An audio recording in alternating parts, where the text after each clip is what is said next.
We are just going to see clear skies, a few clouds rolling in right now, but temperatures, they are going to be warming up on Thursday. I'll tell you all about it coming up. Seeing the good through the bad. I'm just happy to be here and be making art again. And color in the darkness. But you just want to know that there is that color underneath. See, just 8 months ago, local artist Ryan Campbell didn't know if he would ever paint again. I had brain surgery. So for the first 2 months after surgery, I had double vision. In and out of hospital since he was a kid. When I was 12, I had open heart surgery. And so we'd have to go to Children's Hospital Los Angeles. And on the way there, I'd always see all the graffiti on the freeways and on the street signs. What he saw as a child inspires what we see today.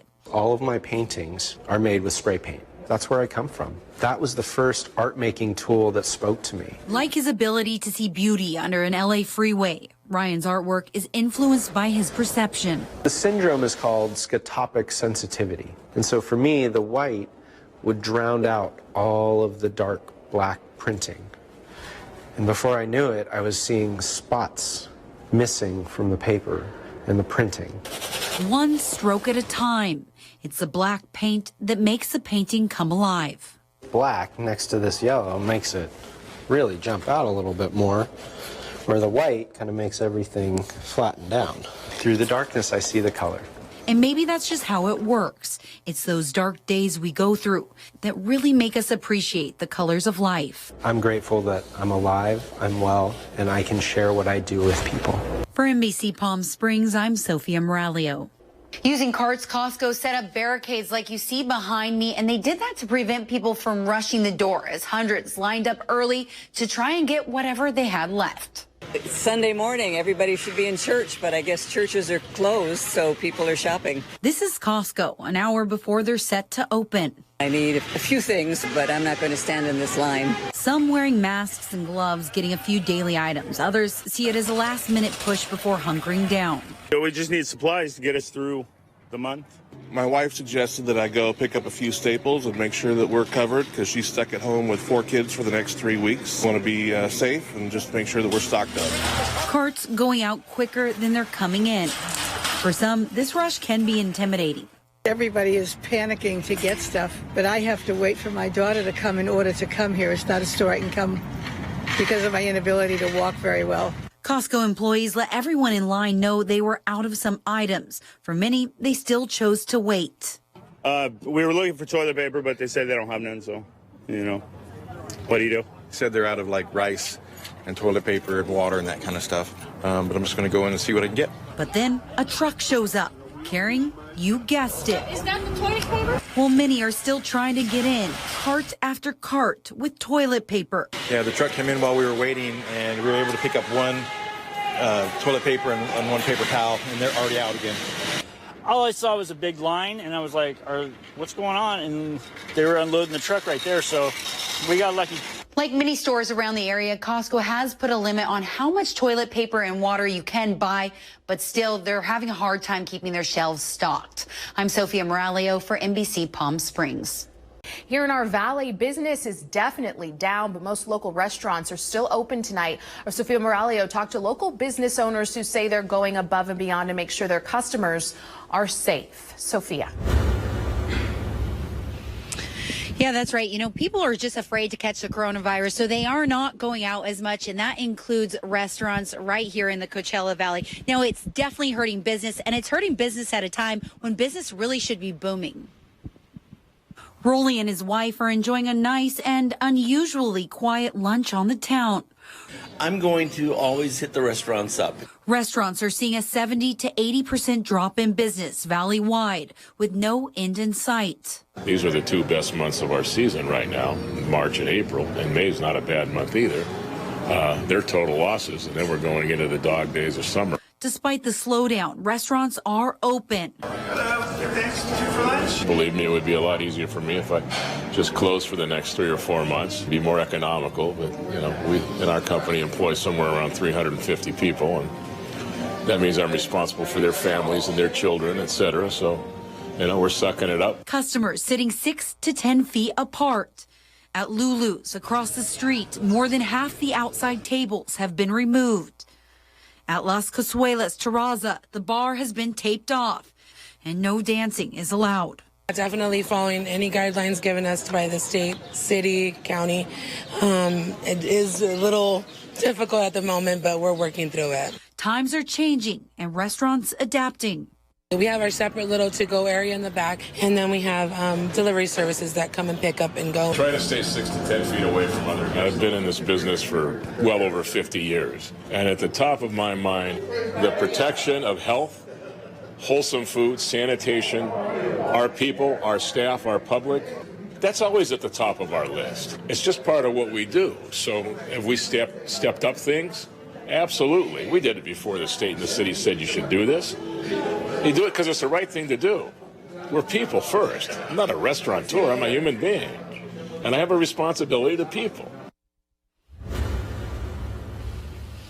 Yeah, remember, restaurants are offering takeout. We saw a few people come here to Kaiser Grill in Palm Desert and come get some takeout if they didn't want to sit inside. Reporting live in Palm Desert, I'm Sophia Miraglio for NBC Palm Springs. Shooting on Van Buren Street in Indio. Our Sophia Miraglio has been on the story throughout the day and joins us now with the very latest. Sophia. Yeah, this right here is where the shooting happened and one victim lost their life. It actually happened right across the street from Van Buren Elementary. The road here was shut down for more than 10 hours. It is now back open. It's another day in the neighborhood for Mike Benuelos. This is Maggie and Balde. This is brother Hero. He just bought this house right here. That's Bear right It's a there. close-knit neighborhood, and what he loves most is the peace. It's quiet. Not LA, it's like traffic. But early Friday morning, that peace and quiet interrupted. A shooting on Van Buren Street, prompting law enforcement to close the road down for hours. That's scary, you know. According to the sheriff's office, around 12 a.m., deputies located an adult victim suffering from a gunshot wound. They later died. Parents apprehensive Friday morning as they walked by crime scene tape to drop their student off at Van Buren Elementary. Right now, I saw this. I got goosebumps all over because you take your kids and you don't know what could happen. Yes, I worry. I'm asking myself a lot of questions. What's happening with the safety of our children? They told us not to worry and bring the kids to school. They say they have good security. The school remained open because the shooting was not on school property. At this time, no arrests have been made, and the investigation is ongoing. Reporting live in Indio, I'm Sophia Miraglio for NBC Palm Springs. Yeah, I'm live right now at the Sportsman Club in Joshua Tree. The meeting is set to get underway at 5:30, and it is a packed house here right now. You can kind of see behind me, people are signing in. They have lots of questions. They're writing those down. Inside, absolutely full. You can see more cars are rolling in right now. If we can get more of those cars rolling in. This meeting is being put on by the district attorney's office and sheriff's office and the county. Ross Wolschlager was convicted of 2 counts of rape in 1983, and then on parole in 87, he assaulted a 10-year-old child. People I've spoken here tonight do not want him to come to the community. The DA and sheriff have both spoken out about him being relocated from Ventura County to San Bernardino County. Both are against it. Now, this meeting is all about letting the public know what's going on. And once again, this meeting is at 5:30 tonight. You can see more cars rolling in.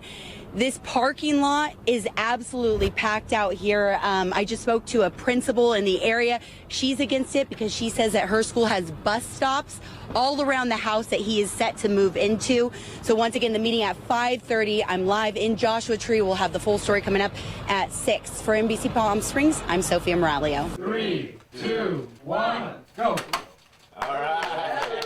With the flip of a switch, renewable energy is not just for the rich.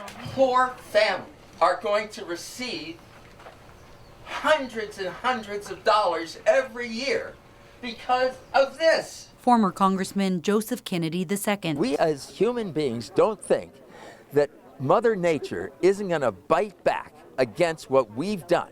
We are living in a false reality, and it's time we woke up.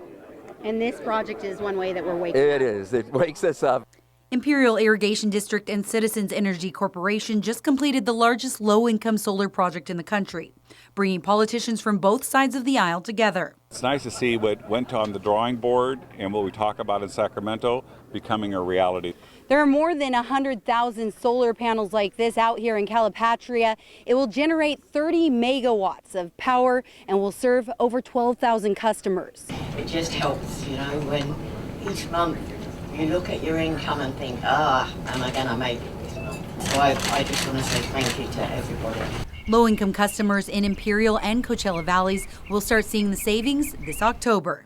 Anybody who's enrolled in IID's low-income assistance programs will be automatically enrolled. Senator Jeff Stone says this solar project aligns with California's steep goals on renewable energy. By 2045, we're supposed to be 100% on alternative energy. We have, solar energy, wind energy, geothermal energy. We kind of set the stage for what the rest of the country is going to do. Reporting in Calipatria, I'm Sophia Miraglio for NBC Palm Springs.